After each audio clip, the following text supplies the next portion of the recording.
थरूर विवाद पर कांग्रेस का बयान। ट्रोल करने के बाद पार्टी ने रखा अपना स्टैंड। रणदीप सुरजेवाला ने क्या क्या कहा।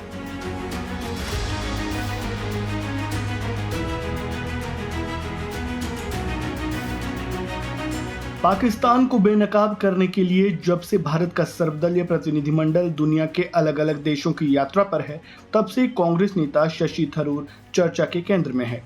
पहली वजह यह है कि कांग्रेस ने उनका नाम आगे नहीं किया था, बावजूद इसके सरकार ने उन्हें प्रतिनिधिमंडल में शामिल किया। दूसरी वजह थरूर के बयान, जिसमें वो पाकिस्तान को और उसकी मदद करने वालों को खरी खोटी सुना रहे हैं। और तीसरा, कांग्रेस की ओर से अपने ही नेता को ट्रोल करना। इन वजहों से थरूर चर्चा के केंद्र में है। सवाल ये भी उठने लगे कि इतने मतभेदों के बाद क्या कांग्रेस उन्हें पार्टी से निकाल देगी? क्या थरूर बीजेपी में शामिल होंगे? इन तमाम कयासों और सवालों और ट्रोल्स के बीच कांग्रेस ने अब अपना स्टैंड साफ किया है और थरूर से मतभेदों पर सफाई दी है। क्या कुछ कहा है, चलिए जानते हैं।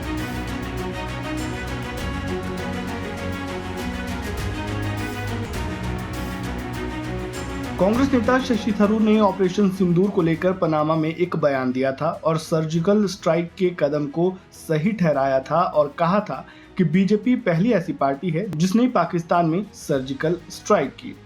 थरूर के इस बयान के बाद कई कांग्रेस नेता उन पर सवाल उठा रहे हैं, उन्हें ट्रोल कर रहे हैं। कांग्रेस प्रवक्ता पवन खेड़ा ने तो अपनी ही पार्टी के सांसद को उनकी किताब द पैराडॉक्सिकल प्राइम मिनिस्टर का उदाहरण तक दे डाला। इस पूरे विवाद पर अब कांग्रेस के महासचिव रणदीप सुरजेवाला ने पार्टी का पक्ष सबके सामने रखा है। रणदीप सुरजेवाला ने कहा, शशि थरूर वरिष्ठ नेता हैं, लेकिन उनका बयान तथ्यात्मक रूप से गलत था। पार्टी ने केवल रिकॉर्ड को सही किया है। यूपीए शासनकाल में भी पाकिस्तान के खिलाफ सर्जिकल स्ट्राइक होती थी। ये ऑपरेशन सशस्त्र बलों के माध्यम से किए जाते थे और कांग्रेस सरकार ने हमेशा आतंकवादियों को जवाब दिया है। इसमें कोई कटुता नहीं है। पार्टी का उद्देश्य थरूर को अपमानित करना नहीं, बल्कि सही तथ्य पेश करना है। हालांकि रणदीप सुरजेवाला ने अपने बयान में इसका कहीं जिक्र नहीं किया कि कांग्रेस थरूर को निकालेगी या उन पर कोई कार्रवाई करेगी। वहीं इस पूरे मामले पर थरूर ने भी सफाई दी थी। थरूर ने अपने एक्स हैंडल पर सफाई देते हुए लिखा था, मैं स्पष्ट रूप से केवल हाल की आतंकवादी घटनाओं और उनके जवाब पर बात कर रहा था, युद्धों या इतिहास पर नहीं। उन्होंने आलोचकों को ट्रोल्स और कट्टरपंथी कहा।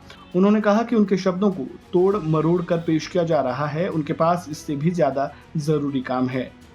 तो चलिए अब आपको थरूर का वो बयान भी सुना देते हैं जिस पर बवाल मचा हुआ है। What has changed in recent years is that the terrorists have also realized they will have a price to pay. On that, let there be no doubt. When, for the first time, India breached the line of control between India and Pakistan to conduct a surgical strike on a terror base, a launch pad, the Uri strike in September 2015, that was already something we had not done before. Even during the Kargil war, we had not crossed the line of control. In Uri we did. Then came the attack in Pulwama in January 2019. This time we crossed not only the line of control, we crossed the international border and we struck a terrorist headquarters in Balakot. This time we have gone beyond both of those.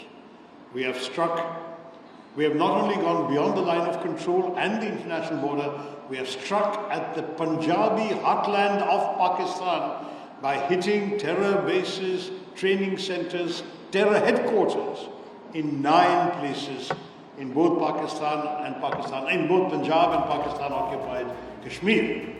इस खबर में फिलहाल इतना ही। आपको जानकारी कैसी लगी comment box में अपनी राय जरूर दें। वीडियो को लाइक करें, शेयर करें, चैनल को सब्सक्राइब करें और खबरों से जुड़े ताज़ा अपडेट के लिए बने रहें वन इंडिया हिंदी के साथ। धन्यवाद।